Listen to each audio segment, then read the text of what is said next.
Asia কাপের super 4 পর্বে দারুণ জয় তুলে নিল পাকিস্তান।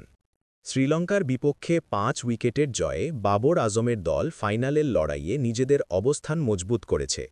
শুরুতে বোলারদের ধারালো আক্রমণে প্রতিপক্ষকে 8 উইকেটে সীমাবদ্ধ রাখে পাকিস্তান। শাহিন শাহ আফ্রিদি শিকার করেন 3 উইকেট। তবে ব্যাট হাতে পাকিস্তান সহজে এগোতে পারেনি। 80 রানে 5 উইকেট হারিয়ে বিপদে পড়েছিল দল। সেই মুহূর্তে হুসেন তালাত 30 বলে 32 রান এবং মোহাম্মদ নওয়াজ 24 বলে 38 রান জুটি গড়ে দলকে টেনে তোলেন। শেষ পর্যন্ত 12 বল হাতে রেখে জয়ের বন্দরে পৌঁছে যায় পাকিস্তান।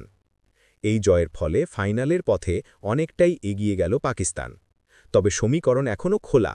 শ্রীলঙ্কা ও বাংলাদেশের বিপক্ষে বাকি ম্যাচগুলোতে জয় নিশ্চিত করতে পারলে ফাইনালে পৌঁছে যাবে বাবর আজমের দল।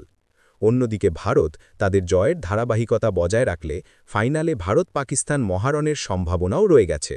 সব ধরনের খেলার খবর পেতে সাবস্ক্রাইব করুন। সঙ্গে থাকুন খেলার পাতার।